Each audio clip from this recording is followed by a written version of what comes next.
Oh Bonsoir, bonsoir. Alors, bienvenue Bonsoir. pour ce live sur la classe flexible avec Sigrid ce soir. Bonsoir Sigrid. Bonsoir Sarah.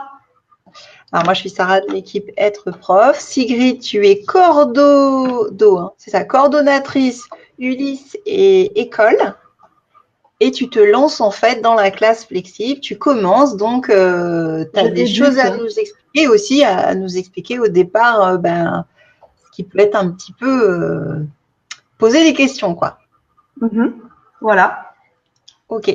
Donc, bienvenue à tous et commencez par me dire si au niveau du son, c'est bon pour vous, parce que j'ai un petit doute. Moi, j'ai un écho là et je voudrais juste être sûre que c'est confortable pour chacun de vous. Si vous pouvez me répondre dans les commentaires, me dire c'est bon, le son est Et bon, parfois l'image bloque. l'image est bonne. C'est bon? Voilà, j'ai besoin d'un petit retour.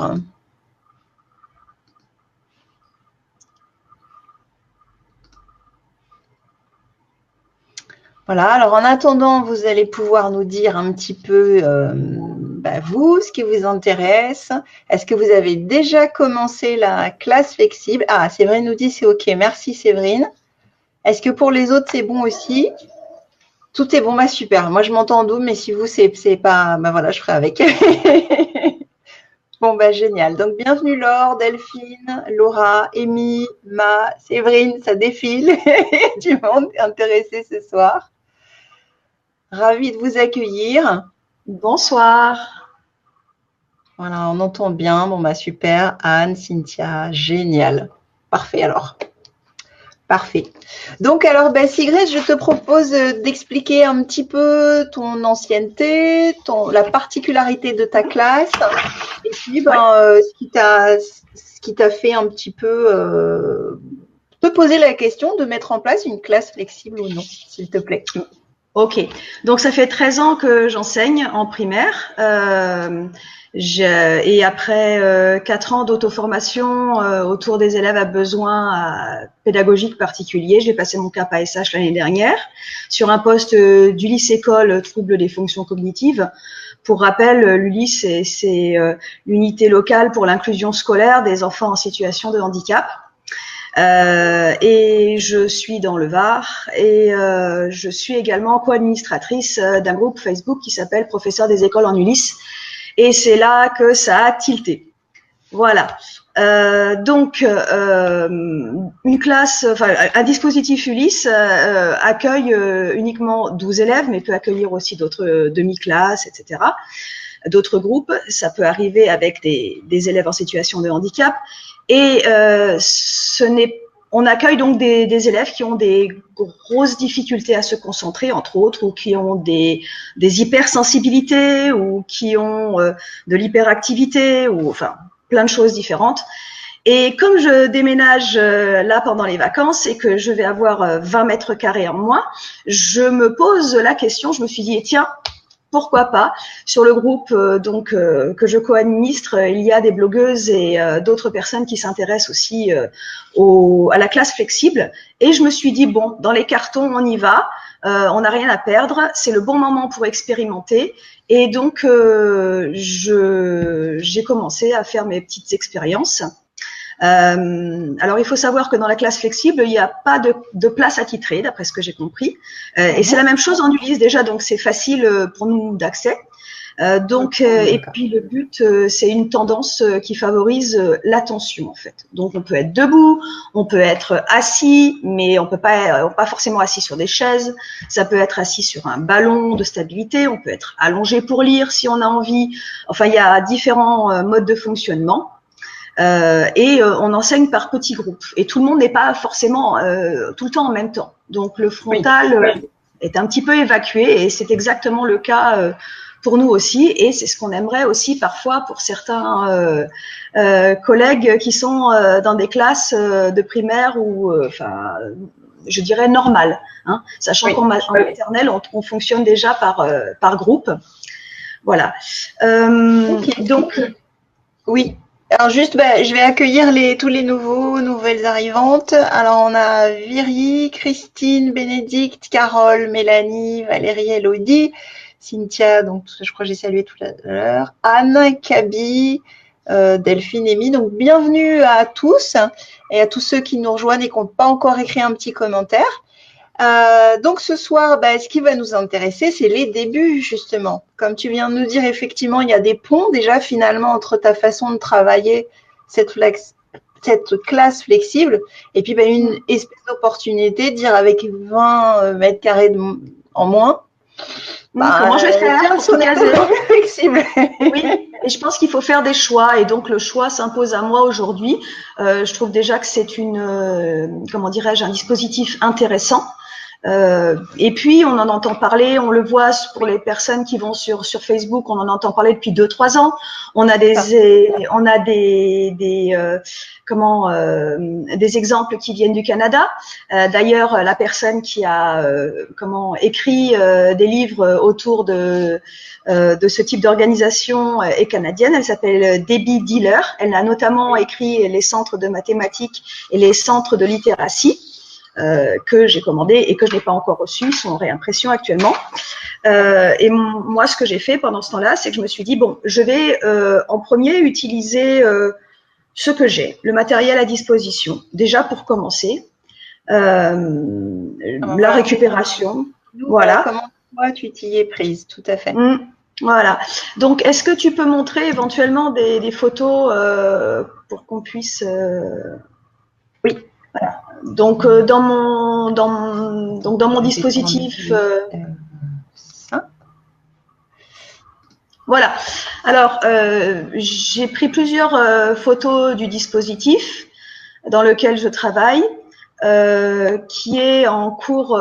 Enfin, on est en train de faire des cartons, donc vous allez voir que c'est pas du tout une classe top modèle. Et en fait, j'ai invité les enfants au fur et à mesure, suivant différentes activités, apprentissage, à se mettre là où ils voulaient. Voilà. Donc, bon, ça, c'est l'entrée. Oui, quelque chose d'important. Les enfants n'ayant pas de place attitrée, ni en Ulysse, ni en classe flexible, etc. Et c'est un petit peu la même chose en maternelle. On a un endroit où on met le matériel en commun. Donc, c'est ce qui est le cas. Pour moi, c'est en entrant dans le dispositif à gauche. Ils ont tout ensemble et ça prend pas plus d'une table. Ça, c'est leur matériel. Ensuite, là, on voit des tiroirs à atelier qu'on peut utiliser, qu'on peut tirer, qu'on peut aller utiliser et mettre sur une table. La petite table que vous voyez, je l'ai utilisée à plusieurs reprises. Oui. Voilà, la petite table que vous voyez, je l'ai utilisée à plusieurs reprises et j'en ai une autre et donc je vais les mettre en valeur dans ma prochaine salle avec des petites chaises ou avec des coussins et du coup que je n'ai pas dans mon dispositif mais que j'ai acheté l'année dernière, des coussins de chaise dont je n'ai rien fait et que je vais mettre par terre ou mettre sur l'estrade pour qu'on puisse s'asseoir. Quand les enfants, si pour les enfants c'est confortable de se mettre là, ils se mettront là. Mais tout ça, ça se discute, et tout ça, ça s'observe et on voit qui est bien à certains endroits. D'accord. Alors justement, si ça ne t'ennuie pas, avant qu'on voit d'autres photos, parce que j'aimerais qu'on dise un peu à ceux qui arrivent là maintenant, à ceux qui se demandent comment faire et comment passer le pas, qu'on insiste un petit peu plus, parce que c'est vrai que du coup, quand on arrive, ça peut ressembler à une autre classe. Et c'est alors montre oui effectivement les autres photos du dispositif. Pour l'instant, je travaillais pas par îlot parce que je m'installe avec mes élèves et puis j'ai aussi une AESH, donc une AVS collective au dispositif Ulysse. Et donc, on se met à des tables différentes et on accompagne les enfants. Et donc, à terme, il y aura un îlot central, en fait, en forme de U dans mon dispositif et des tables à côté où les enfants pourront travailler ensuite sur des activités où ils pourront s'entraîner. Mais avec au préalable un passage suffisamment long pour qu'ils aient bien compris comment s'entraîner de manière autonome. Évidemment, on vérifie après. Hein. C'est ça. Donc, en fait, il y a toute une conquête de l'autonomie, de l'organisation, du temps, du travail, de l'espace. Oui. Parce que finalement, là, toi, tu as un dispositif particulier, c'est que déjà, tu n'as pas une classe avec un nombre d'enfants qui arrivent à la même heure, qui est tout le temps ensemble et qui fait tout le temps la même chose, qui a le même programme. Et c'est vrai que déjà, ça se pose, il y a déjà un préalable en fait à la flexibilité finalement, déjà dans tes conditions et tes contraintes. Alors, il y a un préalable à la flexibilité. Bon, disons que je suis sur un terreau qui peut très bien se prêter à cette expérience et à cette mise en place. Mais je suis certaine que les collègues avec des classes à 25 peuvent également le faire. Il suffit simplement de commencer à réfléchir la disposition autrement, son organisation autrement.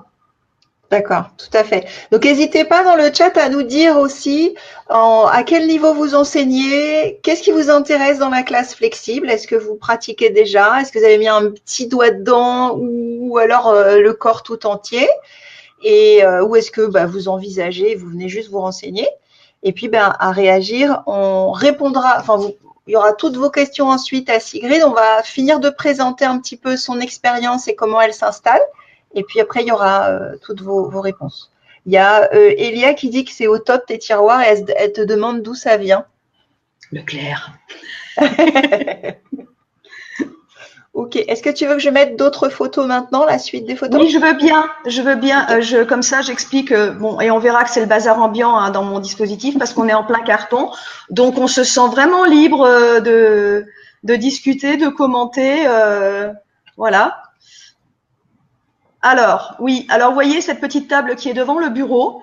Cette petite table, je pense que je vais récupérer des chaises dans les déménagements parce que je ne suis pas la seule classe à déménager. Cette petite table orange est assez longue et je vais la récupérer pour faire des centres de mathématiques ou de littératie avec des petites chaises et parce que je sais que mes élèves aiment bien changer de place et je suis certaine que c'est le cas aussi dans d'autres classes. Et il y en a qui aiment travailler à genoux. Il y en a qui aiment travailler sur des coussins.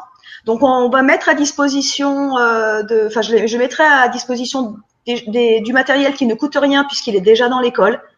Et je modifierai son emplacement et ce sera plus un présentoir à matériel pédagogique. Ce sera vraiment un emplacement pour travailler. Ensuite, oui. Tu vois il y a Christine qui demandait quel âge ont tes élèves. C'est parce qu'elle a pas entendu. Mes élèves, oui, bien sûr. Mes élèves ont entre 7 et 11 ans. Ils sont d'âge CP à CM2. J'ai de tout dans ma classe, du CP au CM2. D'accord, ok. Donc là, on a des gens qui nous répondent. Alors, il y a Isabelle qui a un CE1, CE2, Laura CM1, CM2. Il y a Amy qui aimerait commencer l'an prochain en collège avec des classes à 26. Ok. Ivana qui aura une Ulysse aussi à la rentrée. Je suis dans 3 groupes de classes flexibles qui sont extrêmement intéressants tous les 3. Donc il y a Flexible Sitting France. Il y a un autre groupe Facebook qui s'appelle Aménagement flexible. Organisation, gestion et enseignement, qui est le plus gros. Et il y a Bouge ta classe. Et je vois plein de collègues qui, comme moi, désirent commencer, qui achètent petit à petit du matériel, qui n'est pas forcément onéreux. Mais bon, il faut se prévoir quand même un petit peu de matériel à côté du matériel pédagogique à proprement parler, commande de fin d'année. Et elle pose plein de questions là-dessus. Et il y a des profs du secondaire qui mettent en place actuellement les classes flexibles. Donc moi, je recommande de s'inscrire dans ces groupes pour pouvoir échanger, notamment avec des profs du secondaire qui commencent à pratiquer. Oui, en fait, il n'y a pas d'âge. Ça peut se faire pour différentes raisons et vraiment ce besoin des enfants de bouger finalement. Oui. Ce besoin d'apprendre différemment ou à un rythme différent et il n'y a pas d'âge. Donc toi, tu Tout as à fait. constaté que ça pouvait se faire dans de la maternelle finalement au C'est secondaire. ça. Alors, il faut savoir que mes élèves ont un niveau moyenne section ACE2, donc Oui. qui ne correspond pas à leur âge, à proprement parler, mais ils réagissent avec leur corps, hein, quand même. Et donc, on va pas forcer un enfant à se mettre à un endroit où il ne veut pas, surtout quand on est dans une Ulysse. Alors, si tu peux continuer à faire défiler, j'explique en même temps ce que j'ai trouvé. Alors, là, on voit au fond de la classe, j'ai un meuble Ikea, le blanc. Et en fait, en le décalant, les deux enfants peuvent se mettre d'un côté et de l'autre et peuvent travailler debout. Ça dépend de leur taille. D'accord. Là, on voit que le dispositif est, est en forme d'îlot. Et donc, suivant les activités, on déplace les tables, on les remet ensemble, on les pousse sur le côté si on a besoin de concentration ou pas. Enfin, le dispositif est en perpétuel mouvement, en fait. Et mes élèves n'ont pas besoin d'être tout le temps assis parce que de toute façon, ils n'y arrivent pas et au bout de 20 minutes, généralement, ils doivent changer ils doivent bouger d'une manière ou d'une autre. Et du coup, si j'ai bien vu si j'ai bien regardé sur les groupes, les activités aux différents postes ont duré d'environ 20-25 minutes. Et ça correspond probablement au moment où, de saturation, de concentration, il y a besoin de renouveau. Oui. Et donc, en ce qui me concerne, en Ulysse, je reçois des enfants, des élèves, les groupes changent toutes les 45 minutes, puisque les élèves viennent d'autres classes, repartent dans leur autre classe normale, de CP au CM2. Et donc, ça bouge. Et pour les enfants avec de forts troubles de concentration, 2 à 3 fois par séance, on peut être amené à bouger. Voilà. Super. Alors, il y a d'autres coordinatrices Ulysse là dans le chat qui te font des coucous. Je vais passer Mélissa. Des connaissances aussi à toi. Ben voilà. On a un peu tous les niveaux, toutes les classes d'âge, c'est bien. Je pense que ça intéresse pas seulement en fait à une certaine classe d'âge, ça intéresse tous les enseignants parce que ça peut apporter beaucoup de choses. Là, quand on regarde sur cette photo, un petit peu au fond à gauche, vous voyez du bleu et c'est le coin de regroupement qui qui ressemble au coin de regroupement de maternelle. Et pour nous, quand on a besoin de réunir les élèves en situation de handicap, les élèves de l'Ulysse, quand on a besoin de faire un conseil d'Ulysse, on se met là. Voilà. Mais ça aussi, ça peut se bouger.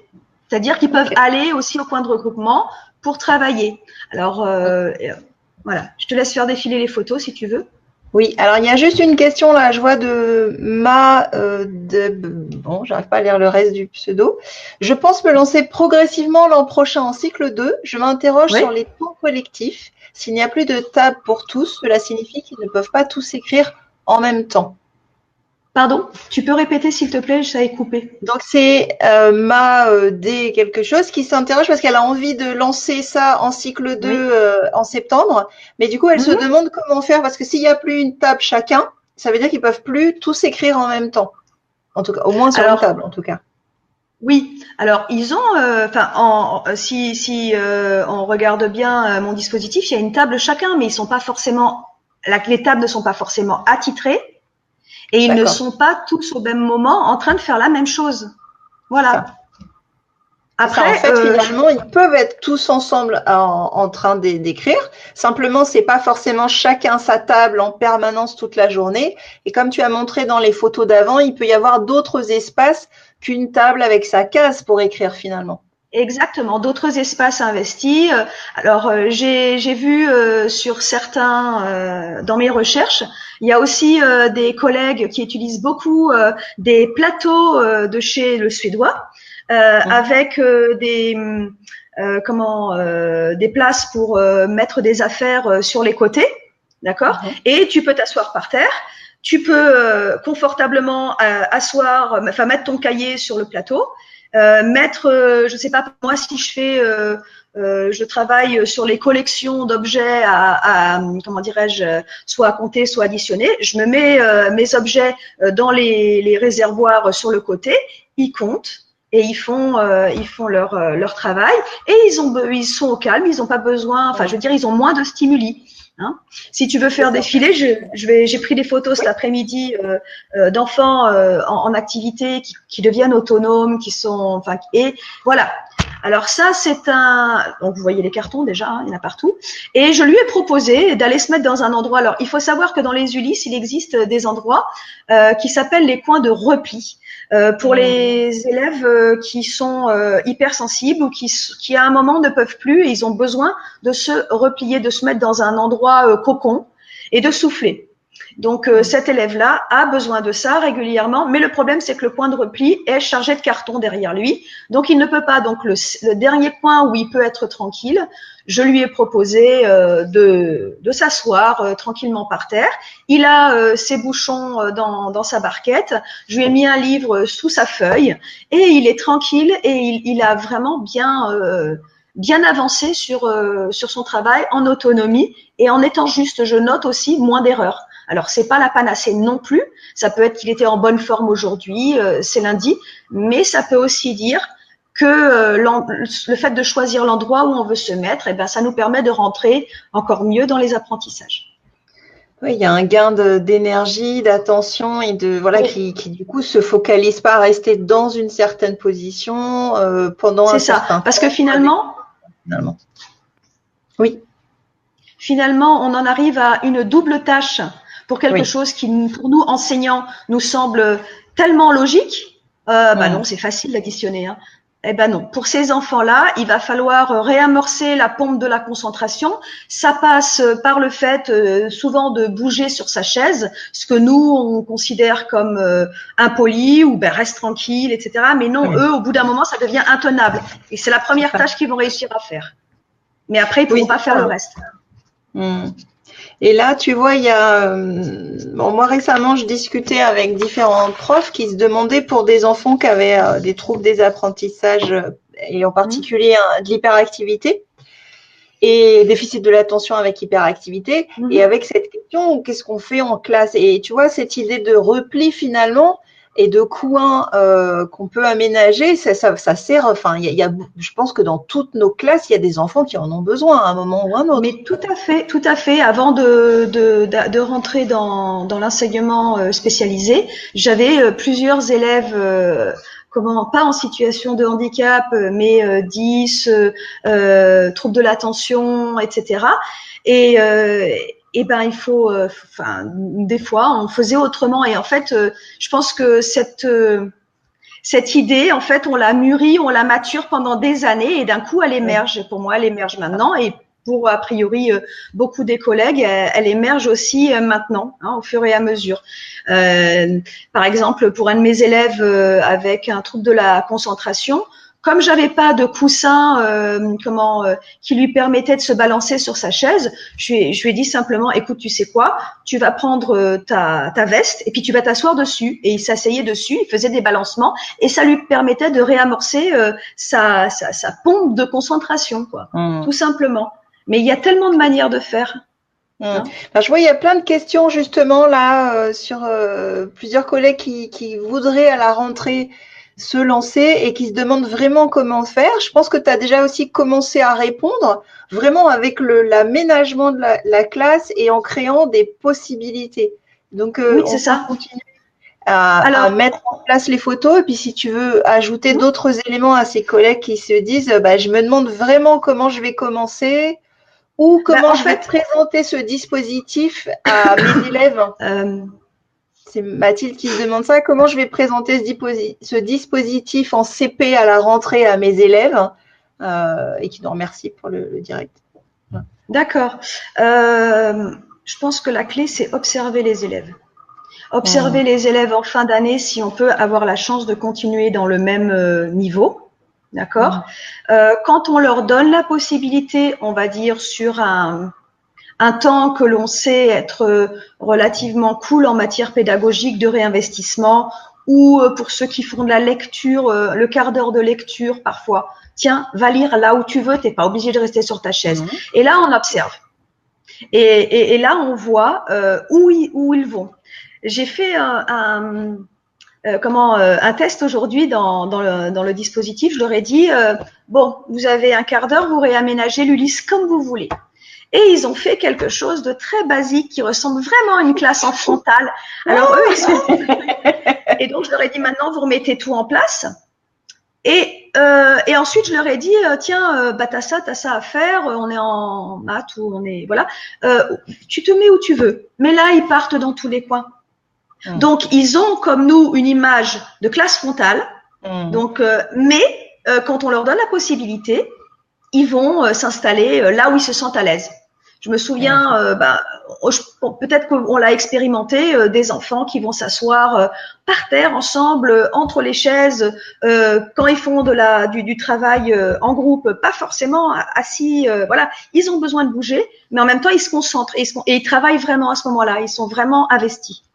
Il y a Alice qui nous dit qu'elle a commencé, alors ça c'est aussi pour donner d'autres astuces aux collègues qui se demandent comment commencer. Elle a commencé par couper sa classe en 2 groupes avec un grand U et le reste en îlot. Elle a fait des séances de découverte à 10, 12 et un plan de travail. Et pour les autres, après, elle a inversé. Et du coup, là maintenant, elle aimerait aller plus loin et que ces tables prennent moins de place. Donc en fait, c'est un peu cette idée de progression, comme toi tu nous dis, finalement je commence seulement et on peut aller beaucoup plus loin, on peut faire beaucoup de choses, mais finalement l'astuce c'est pas forcément de commencer tout d'un coup par des petits bouts ou certaines activités. C'est ça, exactement. Je pense qu'il faut vraiment se lancer petit à petit et se laisser. Alors, les jeunes collègues, souvent, ils ont peur de lâcher l'autorité qu'ils ont sur leur classe. Ils ont peur de perdre la main. Mais en fait, pour avancer, il faut perdre la main à un certain moment. Et puis, il faut sortir du groupe et regarder comment vos élèves fonctionnent. Et à ce moment-là, ils vont vous donner des tas d'astuces. Mais il faut vraiment apprendre à les observer. Voilà. Il faut savoir que toutes les classes sont des laboratoires d'essai. Et on fait ce qu'on veut, en fait. Et les élèves suivent parce que généralement, ça se passe bien. Et puis, si on voit qu'il y a un point d'achoppement, eh ben, on sait où il est. Et ça, c'est plutôt bien. Alors, on peut continuer un peu les photos. Il y a des questions aussi. Il y a Elodie qui demande si tu as des coins contre le mur sans stimuli visuel. Eh bien, là, normalement, dans le coin repli, qui est derrière le carton à gauche, il n'y a rien. Voilà. Et donc, c'est vraiment un endroit, mais j'ai pas pu le photographier parce qu'il est déjà plein de cartons. Voilà. Donc là, c'est cet après-midi. Un élève qui a choisi de prendre la table basse. Alors l'autre, si tu peux revenir, s'il te plaît. Qui a choisi de prendre la table basse, qui a choisi la chaise qu'il voulait. Et à côté, il y a mon AESH qui l'aide. Voilà, mais ensuite, elle est partie, elle est allée aider d'autres élèves, il a continué seul. Il faut savoir que c'est un enfant qui a des très forts soucis de concentration et qui a réussi à se concentrer quand même 20 minutes. Donc, c'est pas mal. Clairement. Il y a des collègues qui demandent Amy demande où sont les cartables. Et il y a Dean qui lui a répondu que chez elle, les cartables sont dans le couloir. Oui, et ça peut. Alors, oui. Non, au début, je crois que tu avais parlé sur la première photo Ulysse. Qui avait toutes tes affaires dans le. Ah oui, sur la gauche en entrant. Quand ils arrivent avec les cartables, c'est-à-dire si ça peut être le début de la journée, parce que mon Ulysse fonctionne réellement en Ulysse, c'est-à-dire là où il y a la poubelle, les élèves placent leur sac sous la poubelle, enfin sous la table, je veux dire, prennent leurs affaires et puis ils viennent s'asseoir là où à une place que je leur indique au départ. Je leur explique le travail. Soit on travaille ensemble, je veux dire en conditions très rapprochées. Soit une fois que le travail est lancé et que c'est de l'approfondissement, de l'entraînement, etc., là je leur dis où tu veux te mettre. Voilà. Et si je vois que ça dérape, hop, je récupère. Mais si je vois que ça dérape pas, je laisse faire, je laisse voir, j'observe jusqu'à quand ça fonctionne. D'accord. Ok. Est-ce qu'il y avait une autre photo, une dernière photo, je crois, dans la série qu'on n'a pas montrée? Voilà.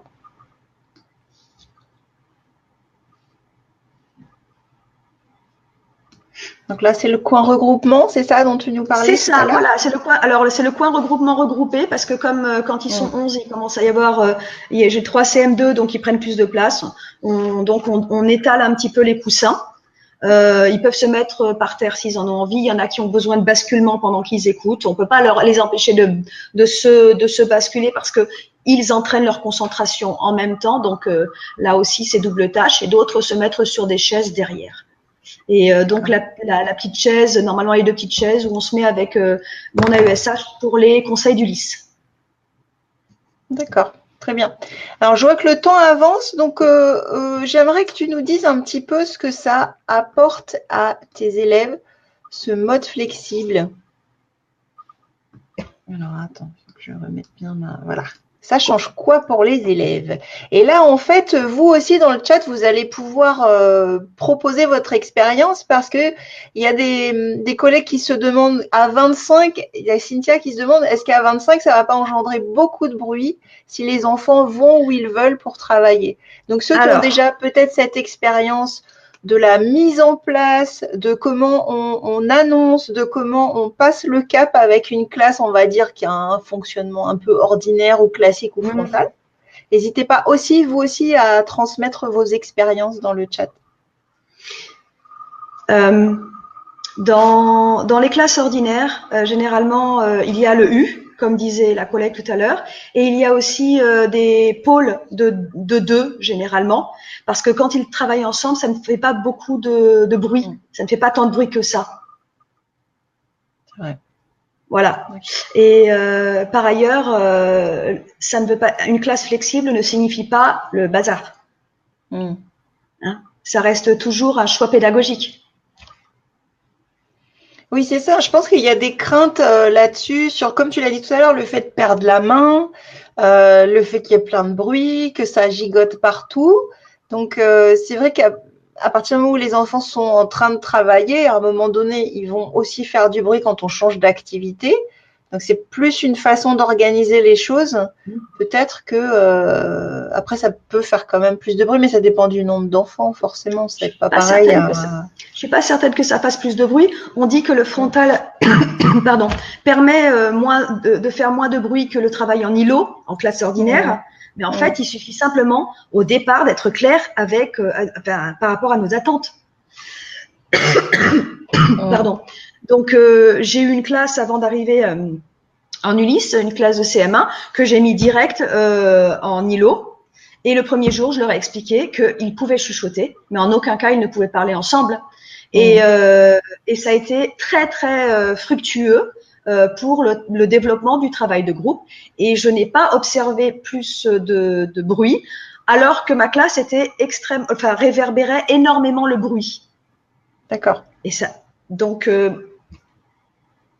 oui, c'est aussi une question de gestion de classe, en fait, finalement, ce que tu ouais, nous dis. Quand on arrive à, j'allais dire, à gérer sa classe et en tout cas à avoir un échange, un fonctionnement qui est assez fluide, ça sera également possible à partir du moment où on s'organise. C'est pas forcément lié à la modalité de travail, finalement. c'est ça. Mm. C'est ça, tout à fait. Très bien. Alors, il y a Ludivine aussi qui souhaite commencer l'an prochain en utilisant les centres en parallèle de la demi-classe en U, mais elle se demande si c'est possible de tenir le timing de 25 minutes à chaque groupe et elle n'y croit pas vraiment. Est-ce que quelqu'un peut lui confirmer que c'est possible? Est-ce que quelqu'un l'a déjà fait dans le chat? Est-ce que vous pouvez répondre à Ludivine, s'il vous plaît? Et puis peut-être qu'il y a aussi c'est un peu ce que tu disais tout à l'heure où je ne sais plus qui intervenait, dans cette idée d'y aller progressivement. Il y a vous aussi vous organiser, faire appel aux besoins de vos enfants. Il y a, je ne sais plus qui parlait aussi de plan de travail. Hein, il faut aussi développer l'autonomie. Et ça, c'est quelle que soit la classe, quand on démarre l'année, il y a un temps de mise en route du fonctionnement de la classe finalement. Et du coup, on ne démarre pas tout, même une classe où on commencerait en frontal, on ne démarre pas tout dans tous les sens non plus. Il y a un apprentissage. Donc là, c'est pareil, Ludivine, peut-être que tu vas y aller progressivement. On pose les bases et enfin au fur et à mesure, à tous les niveaux. Voilà. Je pense. Hein. Ok. Ah ouais. Ok, alors tu voulais nous montrer également une version, parce qu'il se fait un petit peu tard, donc on va s'approcher de la fin. Et moi, je vais vous mettre l'autre document que tu nous avais Oui. préparé. Alors, c'est un document d'une de mes collègues qui est, on va dire, non, voilà. On voit pas? Non. Alors attends. Hop. Oh, je me font des misères. Ils ont disparu. Donc, c'est une collègue Dorothée qui est professeure des écoles en Ulysse comme moi et qui a qui nous a fait une vidéo de son dispositif qui a été très réfléchi et qui est beaucoup plus abouti que ce que moi, j'ai actuellement, bien sûr. Moi, j'en suis au tout début. Alors attends, parce qu'on fait du teasing et moi ma vidéo est disparue. Je la vois Ah pas. non. Je la vois sur mon écran, mais j'arrive pas à la vous projeter. C'est une catastrophe. Bon, sinon je vous la mettrai dans les commentaires après. Et continuez de poser vos questions pendant ce temps-là. Est-ce que tu pourrais nous revenir un peu en résumé sur les points de vigilance, les choses auxquelles il faut faire attention en 4-5 points pour aider vraiment quand on démarre? Se faire confiance. On commence par là. Hein? Se faire confiance en tant qu'enseignant. D'accord? Faire confiance en ses élèves, avoir confiance en ses élèves, observer, se dire que c'est faisable même quand on n'a pas 1000 euros de matos là direct avec le truc magnifique qu'on voit, voilà. Hein? J'adore par exemple, des choses que j'ai vues de différents magasins. Il y en a un qui est à 170 km de chez moi. Je me dis, attends, je vais faire... non, bon, ok, je vais faire avec ce que j'ai. Donc, je me fais confiance, je bricole, j'avance, j'observe, j'en tire des constats, je modifie au fur et à mesure. Et je pense que chaque classe flexible est différente, comme chaque classe, mixte d'enfants est différent, et chaque enseignant est différent. Voilà, donc je dirais que s'il y a un point sur lequel il faut vraiment rester, c'est se faire confiance. Et puis oser. C'est super. Ça répond vraiment à plein de questions de collègues là, qui se demandent quelles sont les règles, le contrat fixé avec eux. Je pense que tu as vraiment bien répondu avec ces principes-là. Il y a à dépasser vraiment cette appréhension, y aller petit à petit. Je suis désolée, on vous avait préparé vraiment un beau film, donc je vous le rajouterai dans les commentaires parce que là, j'arrive pas à vous le diffuser, et d'autres photos. Et comme ça, vous pourrez y accéder. Je remettrai les noms aussi des groupes Facebook qui pourront vous aider à commencer, à voir comment les collègues ont fait à poser vos questions. Et puis, il y a aussi, je vous ai mis les 2 titres de Debbie Miller dont tu avais parlé, les centres mathématiques et les centres de littératie. Oui. Et donc, ça, c'est accessible dans le chat.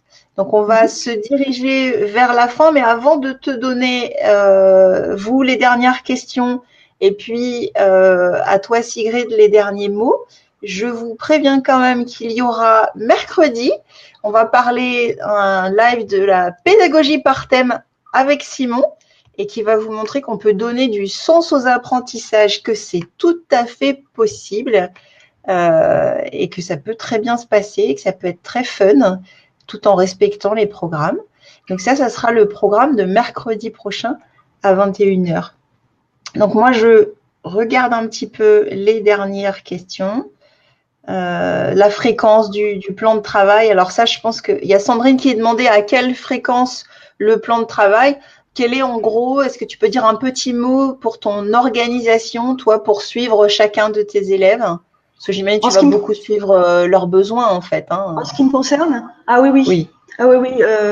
Nous, on a comment dirais-je, on choisit des compétences, on ne fait pas tout le programme puisque ce sont des enfants en situation de handicap et on commence quelque chose, on voit que ça fonctionne pas, on apporte des outils, on voit si ça fonctionne et on module et on modère et on avance comme ça jusqu'à avoir des résultats ou pas. Ça veut dire que peut-être sur cette année-là, l'enfant ne sera pas mature ou prêt pour aborder certains apprentissages. Voilà. Mais le plan de travail fonctionne très bien en groupe classe et fonctionne très bien aussi en classe flexible. Super. Et est-ce que comme Adeline, maintenant que tu es partie dans la classe flexible, est-ce que toi aussi, il n'y a pas de retour en arrière qui est envisageable? Non, pas de retour en arrière, mais des évolutions possibles toujours, quoi. Moi, je dis ma classe ou mon dispositif, c'est un laboratoire d'essai et ça le sera à vie jusqu'à ma retraite. Hein. C'est parfait. Merci beaucoup Sigrid. Merci à vous pour Merci, les commentaires, d'avoir échangé aussi entre vous, donné des pistes, des sites, des liens. C'est très très riche ce soir, il y a beaucoup de choses. On a dit, on a un peu débordé d'un quart d'heure, on pourrait vraiment continuer. Si ça vous intéresse, mettez-le nous dans les commentaires. On pourrait peut-être sans doute faire un live encore plus long. Là, ce soir, c'était assez court. Commencer à aborder le sujet, comment se lancer. Je vous rappelle que mercredi, donc, un live avec Simon sur la pédagogie par thème pour donner du sens aux apprentissages et un peu de peps aussi dans votre pédagogie. Et puis, vraiment, merci beaucoup Sigrid pour toute cette sagesse, pour ces petits rappels à l'ordre sur se faire confiance, sur ne pas réinvestir tout le matériel, commencer avec ce qu'on a et ce qu'on trouve, et un peu toute cette souplesse, être à l'écoute de ses élèves. Enfin, moi, vraiment, je les prends aussi. Ça fait des rappels. Je pense que dans n'importe quelle classe, on en a besoin. Et merci pour tout ça parce que c'était vraiment très riche. Bon, merci pour ce beau live. On vous souhaite à tous une bonne soirée et on vous dit à très bientôt. Au revoir. Au revoir.